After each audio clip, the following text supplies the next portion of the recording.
আসসালামু আলাইকুম ভাই ব্রাদার। আপনারা আমার ভিডিওতে আইসা কমেন্ট বক্সে বিভিন্ন ধরনের বিভিন্ন জন তাদের মত প্রকাশ করতেছেন।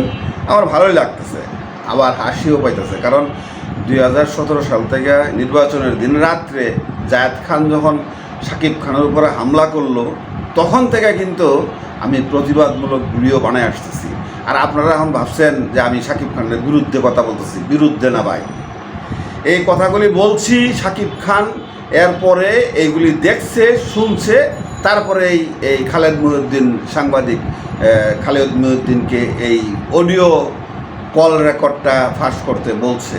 তার সাথে অডিও কলে কথা হয়েছে, সেটাই আপনাদেরকে শোনাবো। কিন্তু এর আগে একটা কথা বলে নেই। মজার ব্যাপারটা হলো, বুবলির কালা জাদুর মেয়াদ শেষ। বুবলি কালা জাদু করে ব্ল্যাক ম্যাজিক করে আমেরিকা থেকে শাকিব খানকে বাংলাদেশে পাঠাইছে এবং বলছে যে তুমি ওখানে যে কোনো কথা বলতে পারবে না, আগের মতো ক্লোজ হইতে পারবে না, কোনো ফটো সেশন হবে না, আমি যেভাবে বলছি সেভাবে করবা। অথচ বুবলি কিন্তু নিজেই অপু বিশ্বাসের ছেলেকে করছে, মানে উইশ করছে। বুবলির ছেলে বীর এবং বুবলি জয়কে উইশ করছে। তো অথচ শাকিব খানকে যাইতে বলছে শেষ রাইতে, তো সারাদিন যায় নাই।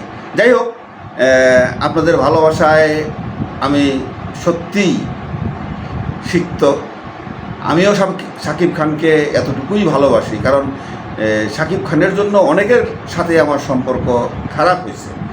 তো শাকিব খানের কল রেকর্ডটা একটু শোনাই আপনাদেরকে, ভালো লাগবে।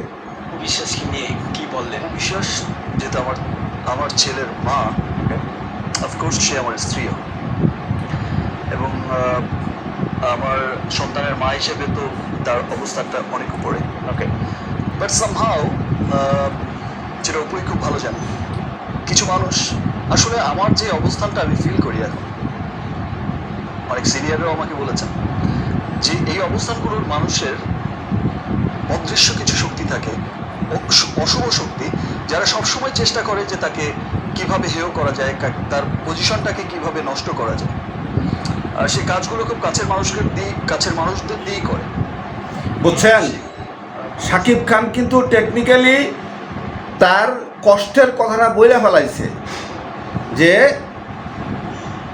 কিছু অদৃশ্য শক্তি এই সুপারস্টারদের পিছনে লেগে থাকে, আর সেইগুলি কাছের মানুষদেরকে দিয়েই করায়।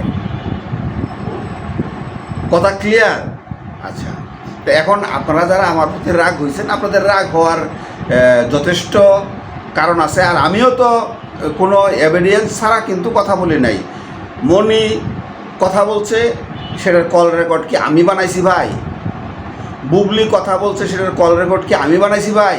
অপু বিশ্বাস বলছে আমি দ্বিতীয় সংসার শুরু করব, সেটার কল রেকর্ড কি ভাই আমি বানাইছি? বলেন, এখানে আমার তো কোনো দোষ নাই।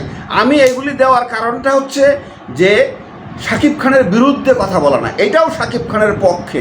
তবে আপনাদের বোঝার জন্যে এই কথাগুলি আমি বলছি, যার কারণেই কিন্তু শাকিব খান এই ভিডিও বাইকটা দিচ্ছে, এই অডিও বাইকটা দিচ্ছে সাংবাদিক খালেদ মহিউদ্দিনকে। আর সেটাই আপনাদের সামনে তুলে ধরলাম। দোয়া করি শাকিব খান ভালো থাকুক, শাকিব খানের সংসার ভালো থাকুক।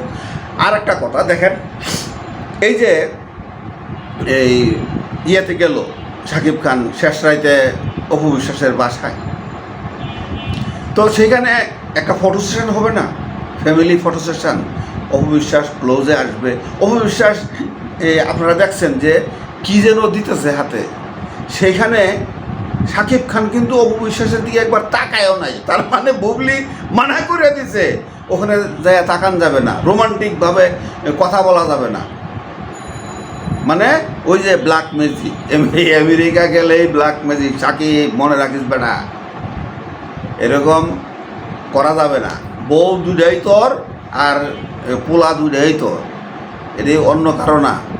আর আমরা যারা তোমার জন্য ভিডিও বানাই, তোমার বউর জন্য ভিডিও বানাই, তোমার পোলাদের জন্য ভিডিও বানাই, আমাদের মনেও কষ্ট লাগে। কালকে তুমি ওখানে যাইবা হইলো সকালবেলায়, সকাল থেকে তোমার অনুষ্ঠান শুরু হবে, কালকে তোমার এরকম কোনো প্রোগ্রাম ছিল না যে ওই প্রোগ্রামের জন্য তুমি ওই তোমার ছেলের বার্থডে উইশ করতে পারো নাই। যাই হোক, ভুল বোঝাবুঝির অবসান ঘটছে। আশা করি এখন থেকে সাকিব অপুর সংসার, সাকিব বুবলির সংসার ভালোভাবে কাটবে, এই দুয়াই করি। আপনারা ভিডিওটা বেশি বেশি করে শেয়ার করেন, যারা উল্টাপাল্টা বলতেছে তারা অন্তত ওকে বোঝো। ভালো থাকবেন, সুস্থ থাকবেন, আসসালামু আলাইকুম।